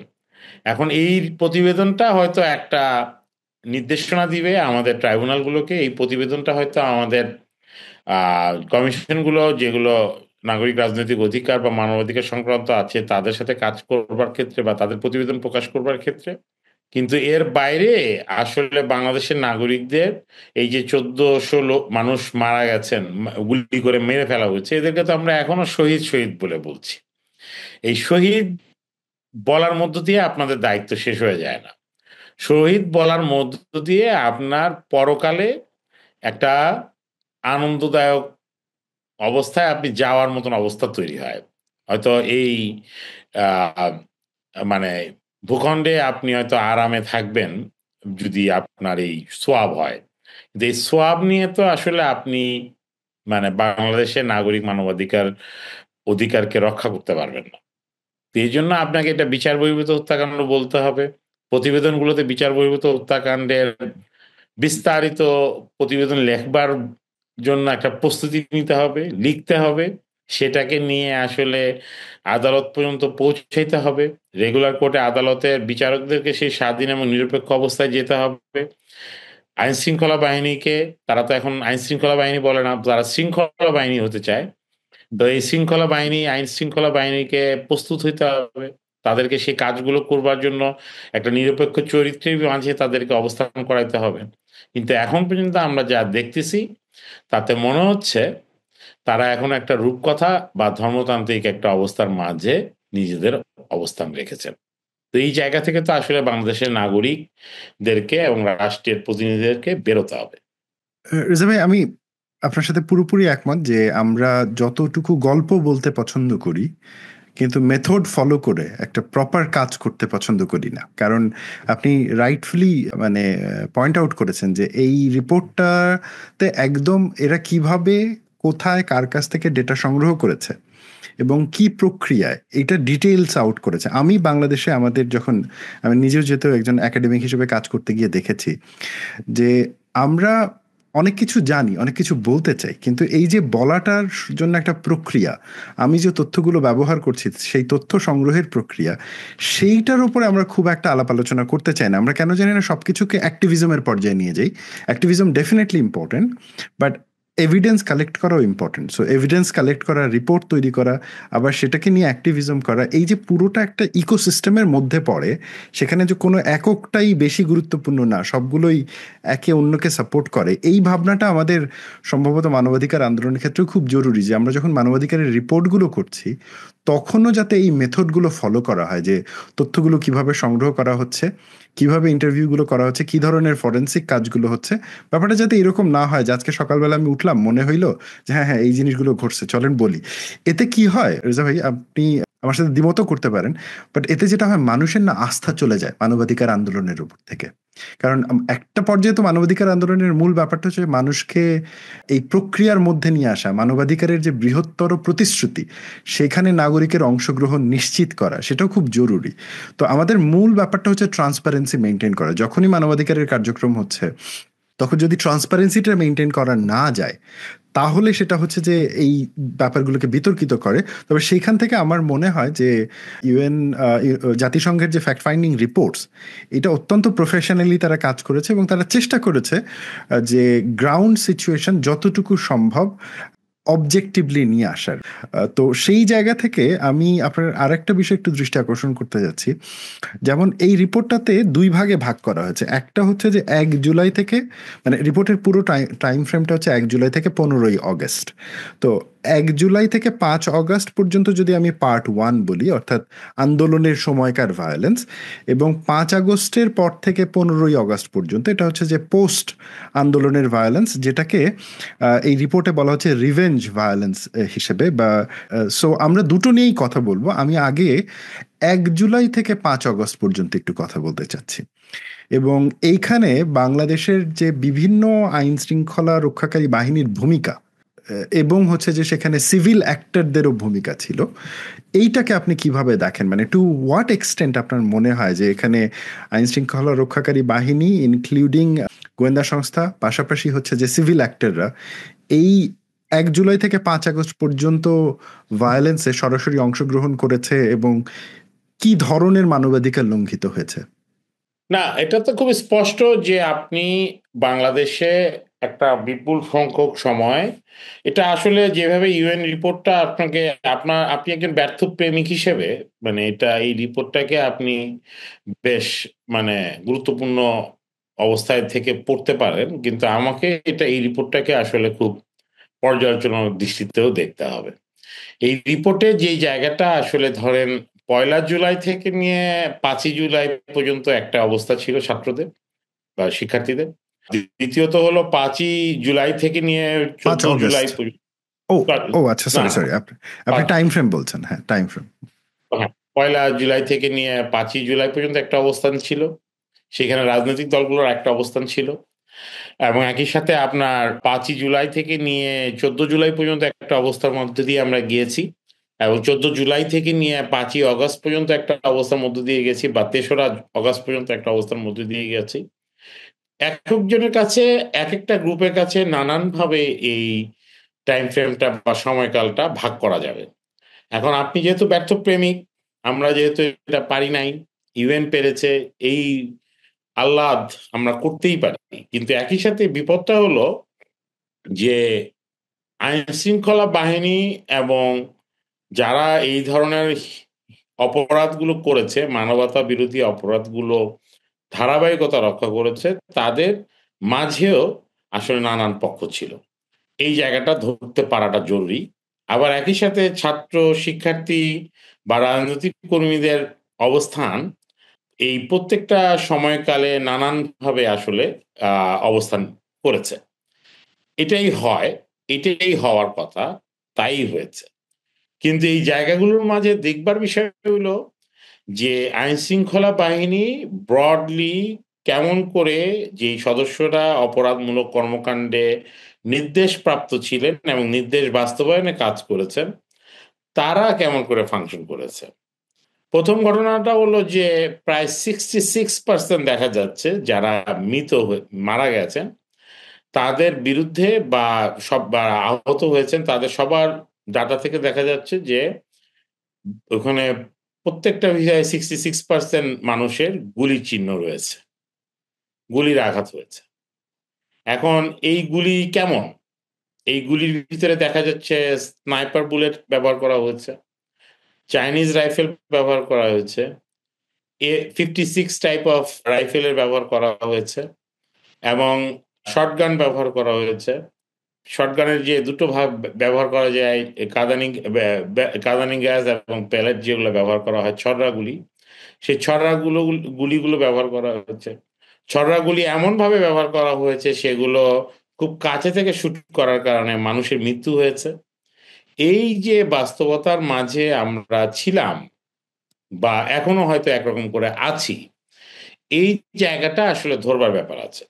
তো এই ক্ষেত্রে আমি মনে করি যে এই যেই পরিমাণ গোলাগুলি করা হয়েছে, গুলি করা হয়েছে, কারা এই ধরনের অস্ত্র সামগ্রী ব্যবহার করতে পারেন, আইনগতভাবে কাদের বাধ্যবাধকতা ছিল এই ধরনের গোলাবারুদ এবং মারণাস্ত্র ব্যবহার করবার অধিকার ছিল, তাদেরকে তো প্রশ্ন করতে হবে এবং প্রশ্ন করে তাদেরকে আইনের মুখোমুখি করতে হবে, প্রথমত।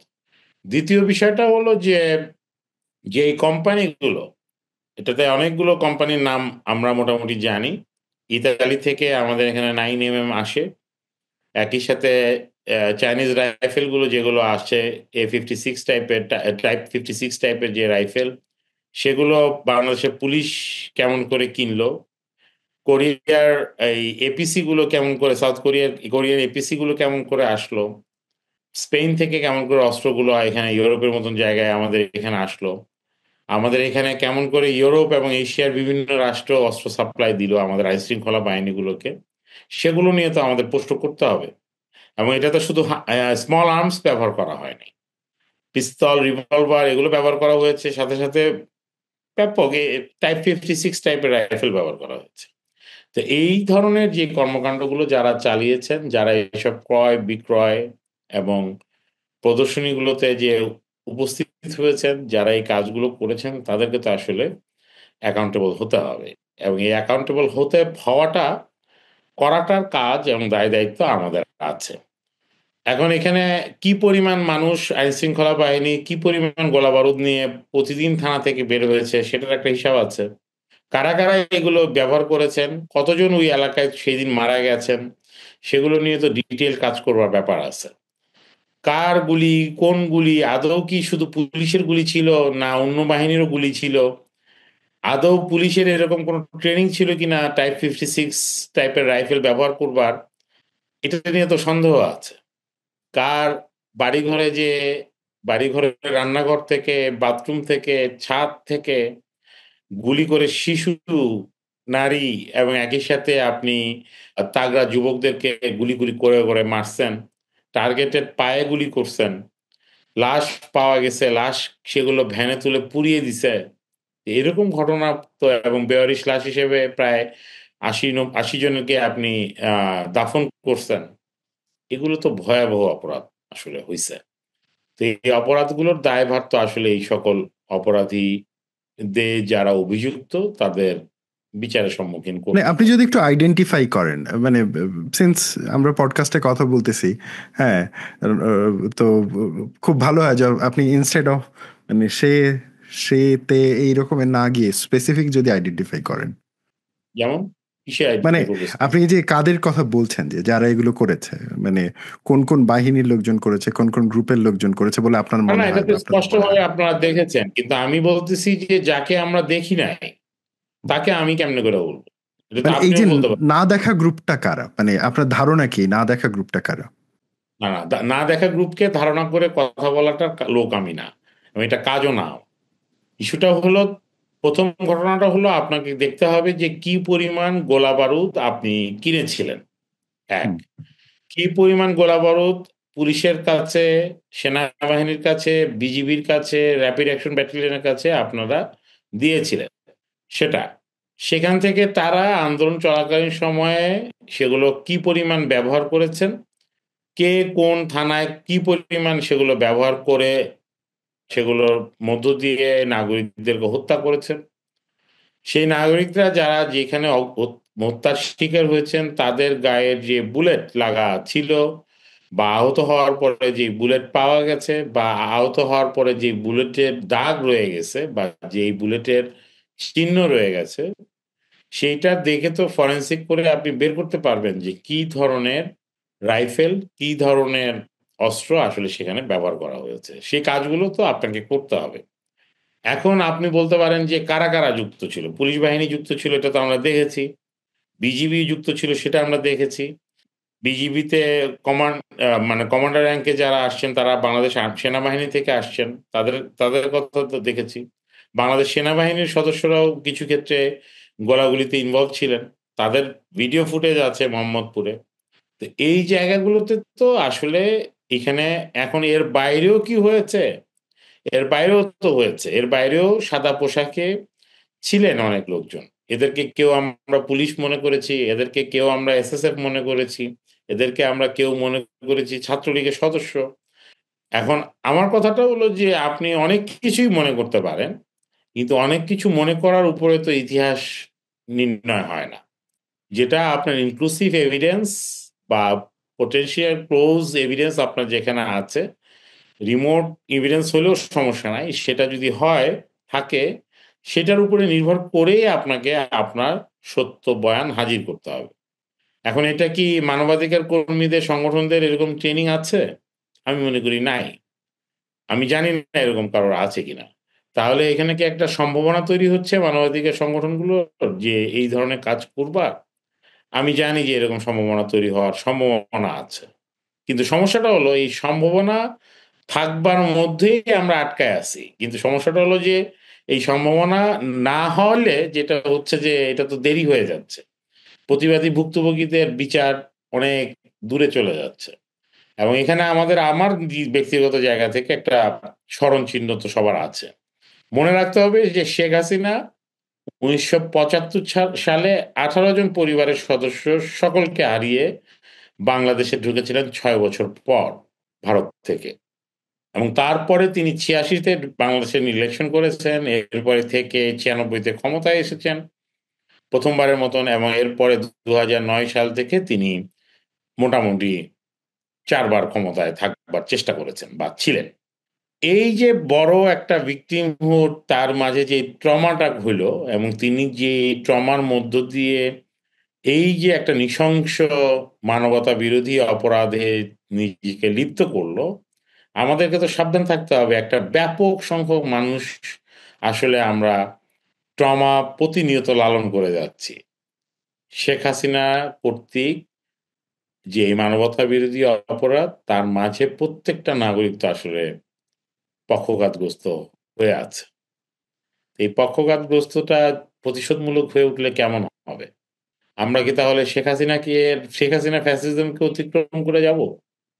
নাকি আমরা এটাকে আসলে সমাজের মাঝে একটা গণতন্ত্র আনয়নের মধ্য দিয়ে সেটাকে আমরা মানে শুভ্র করব? এটা প্রত্যেকটা কর্মকাণ্ড আসলে ডিপেন্ড করতেছে আমাদের আগামী দিনের এই প্রতিশোধ পরায়ণ রাজনীতি থেকে বের হয়ে আসার মধ্যে। আমরা বিকল্প খুঁজছি। কিন্তু বিকল্প খুঁজতে, খুঁজতে আমরা বুঝতেছি না যে আমাদের বিকল্প কিন্তু হাইজ্যাকড। আমাদের এই হাইজ্যাক বিকল্প যেগুলো তারও বিকল্প লাগবে।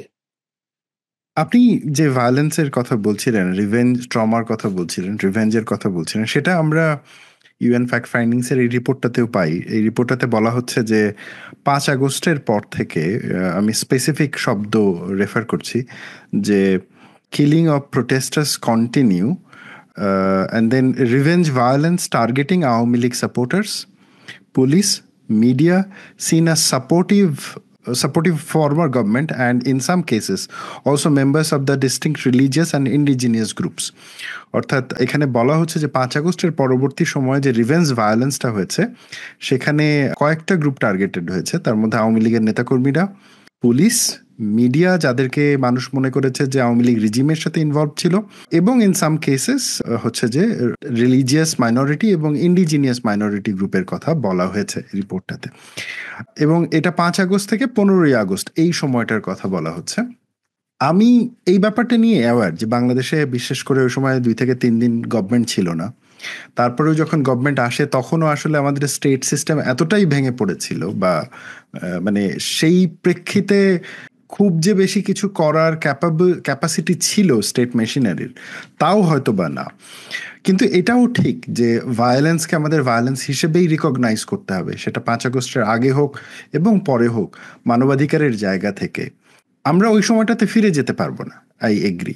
বাট ভবিষ্যতে আমরা কি করতে পারি যেইটাতে আমাদের এই যে ট্রমা সেন্ট্রিক ভায়োলেন্সের যে ফাঁদ, এইটা থেকে আমরা বেরোতে পারবো। এবং টু সাম এক্সটেন্ট আমরা যেটা হচ্ছে যে এই রিপোর্টটাতেও বলা হয়েছে, 9 নম্বর সুপারিশে বলা হচ্ছে যে সার্বিক প্রেক্ষাপটের উপযোগী করে ক্রান্তিকালীন বিচার মডেল গড়ে তোলার লক্ষ্যে দেশব্যাপী অন্তর্ভুক্তিমূলক সংলাপ এবং পরামর্শের উদ্যোগ নিতে হবে, হিলিং এর উদ্যোগ নিতে হবে। তো এই যে ভায়োলেন্স গুলোকে রিকগনাইজ করে হিলিং এর উদ্যোগ কেমন করে নেওয়া যায় বলে আপনার মনে হয়? এটা হিলিং মানে এগুলো খুবই সহজ শব্দ ব্যবহার করা হয়েছে। আসলে যেটা বলতে চাচ্ছে তারা সেটা হলো রিহ্যাবিলিটেশন করতে হবে। এই রিহ্যাবিলিটেশনের প্রক্রিয়া ধরেন যারা নির্যাতিত হয়েছে তাদের একরকম, যারা পরিবারের সদস্যকে হারিয়েছেন তাদের একরকম, যাদের পরিবারের সদস্য এখনো ফিরে আসে নাই, ফিরে এসেছে তাদের একরকম, যারা ক্ষমতা চর্চা করবার সুযোগ পেয়েছেন ব্যাপক নির্যাতনের পরে নিজেরাই এখন ক্ষমতাধর হয়ে উঠছেন।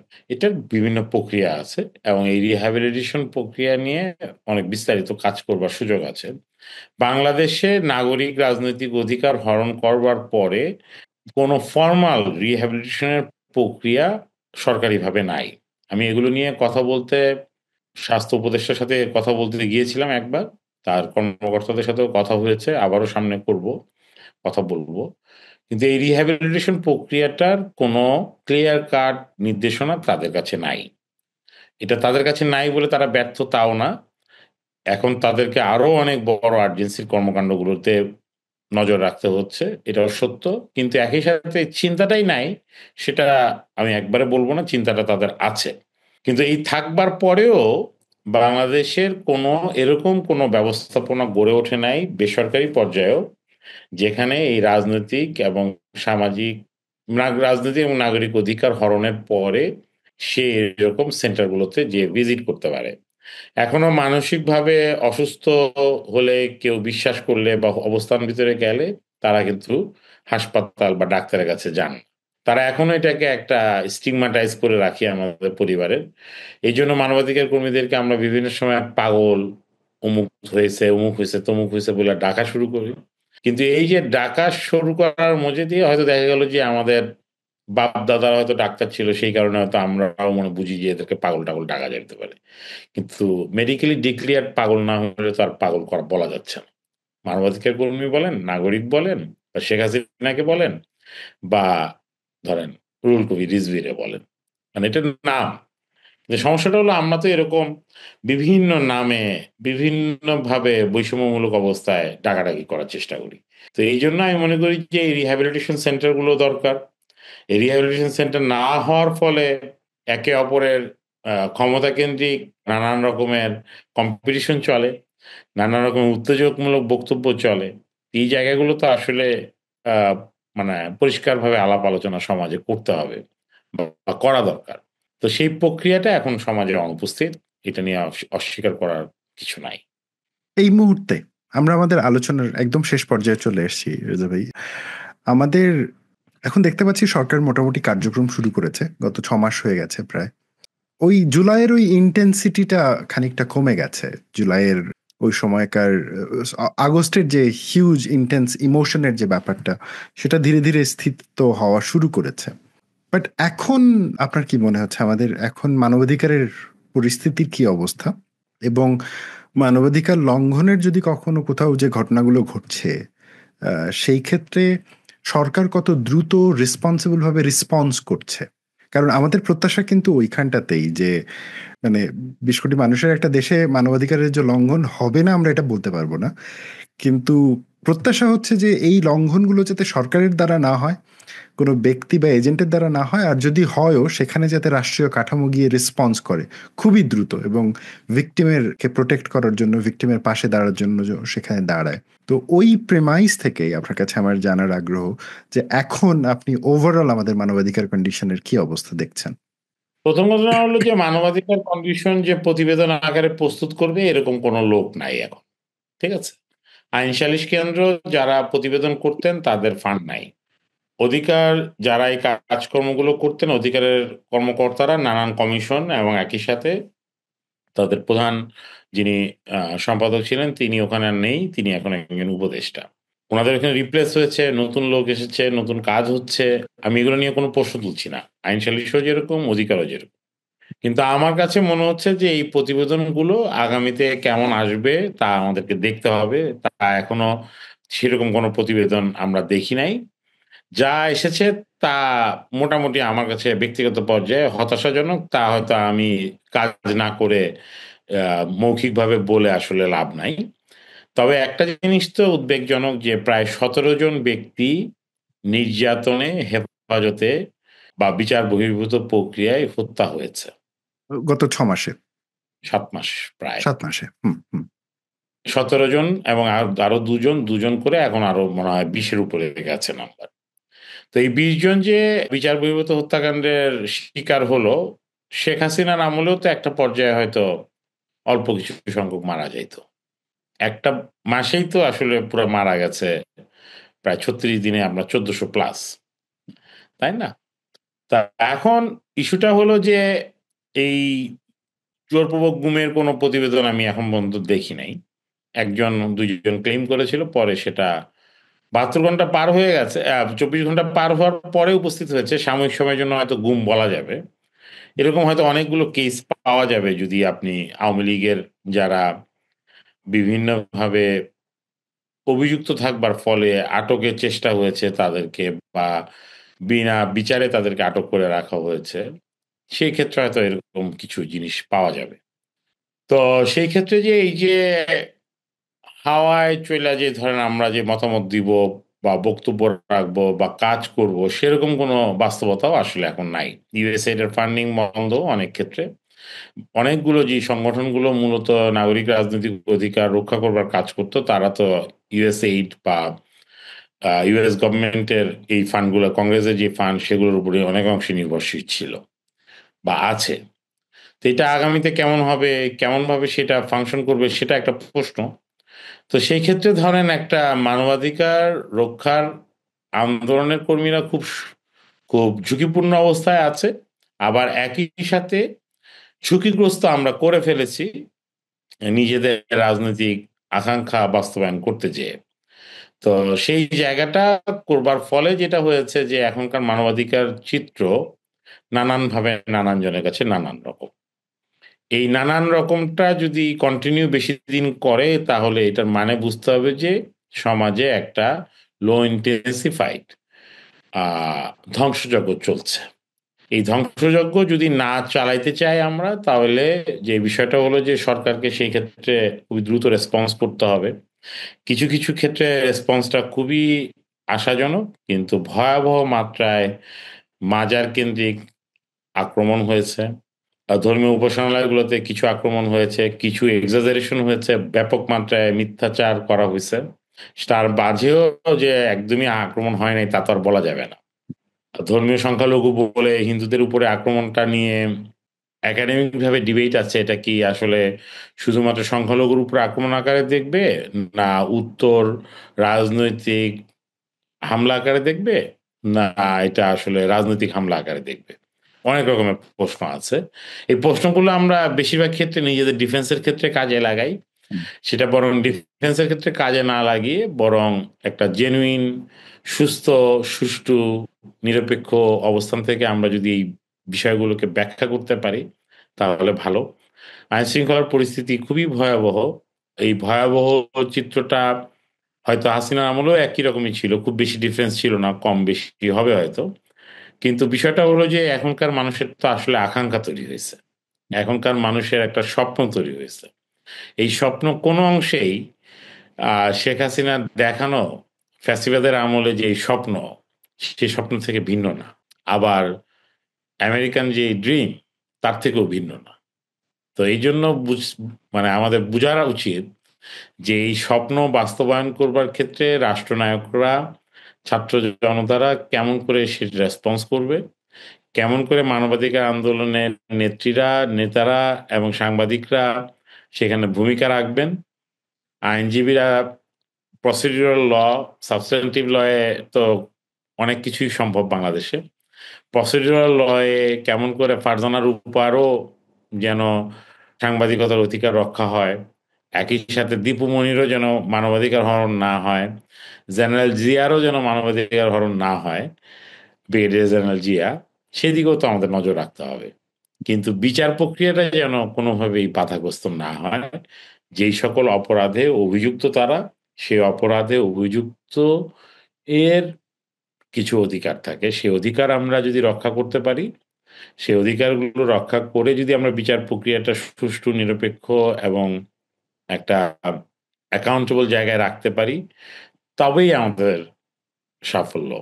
আর যদি সাফল্য না আসে, তাহলে আমাদের শেখ হাসিনা দেখানো স্বপ্ন, আমেরিকানদের দেখানো যে স্বপ্ন, আমেরিকান ড্রিম, এগুলো বাংলাদেশের মানুষের, নাগরিকদের এখনো আছে, থাকবে, এবং তারা হয়তো নানানভাবে আগামী দিনের প্রক্রিয়াকে ব্যাখ্যা করবে।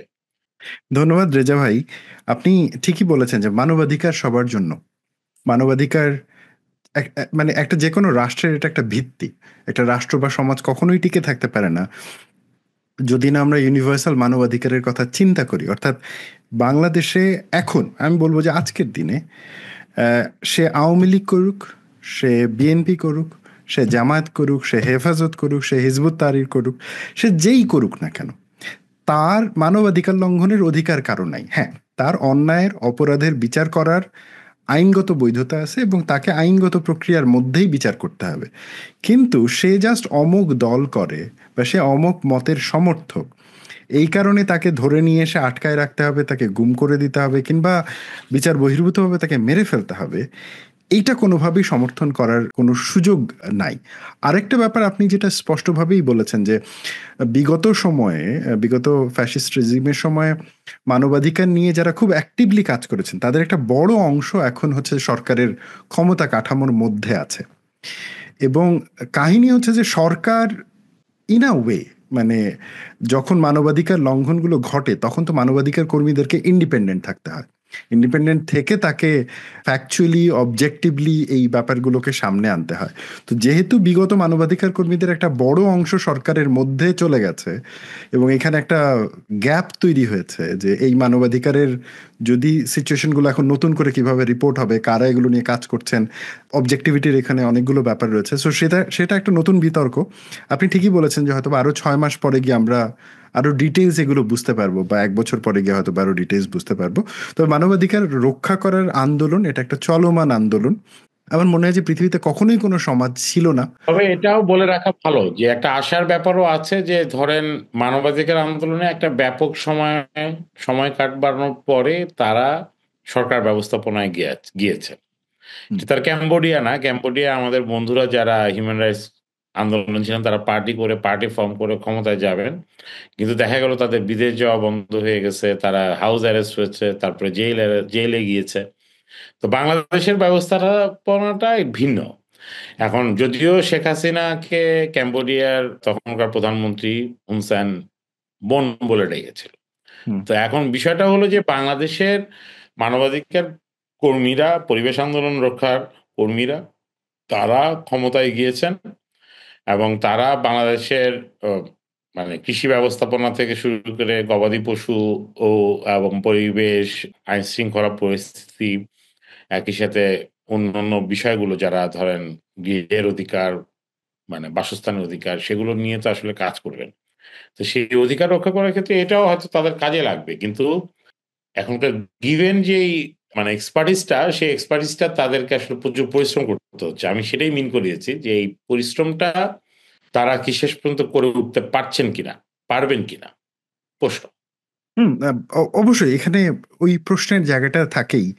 মূল আলাপের ব্যাপারটা, মানে আমি যে জায়গাটাতে এনে শেষ করতে যাচ্ছিলাম তা হচ্ছে যে আমরা এখন অন্য যে কোনো সময়ের থেকে এটাও ঠিক যে সরকারের মধ্যে মানবাধিকার নিয়ে কাজ করা লোকজনের সংখ্যা বেশি, তাই তাদের কাছে আমাদের প্রত্যাশাও বেশি যে তারা ওই স্ট্যান্ডার্ডে ওই পজিশন থেকে কাজগুলো করবেন। তো সেই ভাবনা থেকেই রেজাউর রহমান লেলিন ভাই, আপনাকে অসংখ্য ধন্যবাদ আমার এই পডকাস্টে যুক্ত হবার জন্য এবং এত দীর্ঘ সময় অনেকগুলো বিষয় নিয়ে আলাপ আলোচনা করবার জন্য। এবং দর্শক শ্রোতা মণ্ডলী, আপনারা যারা আমাদের সাথে এই পডকাস্টটি দেখছেন, দ্য গ্লোবালিস্ট পডকাস্টটি দেখছেন, আমি সবসময় যেটা বলি, আমি বা আমার অতিথি আমরা যখন এখানে আলাপ আলোচনা করি, আমরা আমাদের সাবজেক্টিভ এক্সপেরিয়েন্সের জায়গা থেকে আলোচনা করি, আমরা আমাদের নিজস্ব এক্সপেরিয়েন্স, নিজস্ব ওয়ার্ল্ড ভিউয়ের জায়গা থেকে দেখি। এবং আপনাদের কাছেও অনুরোধ করি সবসময় যে আপনারা আমাদেরকেও প্রশ্ন করবেন, কোনো কিছু ব্লাইন্ডলি নেওয়ার দরকার নাই, প্রশ্ন করেন, ক্রিটিক্যালি এঙ্গেজ হন। যে কোনো নাগরিক অধিকারের জায়গা থেকে যদি আমরা মুক্তির কথা চিন্তা করি, তখন আমরা যত বেশি প্রশ্ন করতে পারবো, আমরা যত বেশি এঙ্গেজ হতে পারবো, তত বেশি সুস্থ, সক্ষম, সবল একটা সমাজ তৈরি করতে পারবো।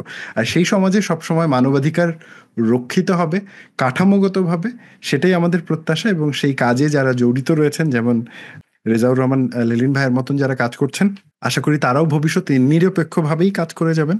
একজন মানুষের পরিচয় না, সে মানুষ হিসেবে, বাংলাদেশের নাগরিক হিসেবে তার পূর্ণ অধিকার রয়েছে, এইটাই প্রতিষ্ঠা করার কাজ তারা করে যাবেন এই প্রত্যাশায়। রেজাউর রহমান লেলিন ভাই, আপনাকে অসংখ্য ধন্যবাদ, আপনি ভালো থাকবেন। জি, ধন্যবাদ আপনাকেও।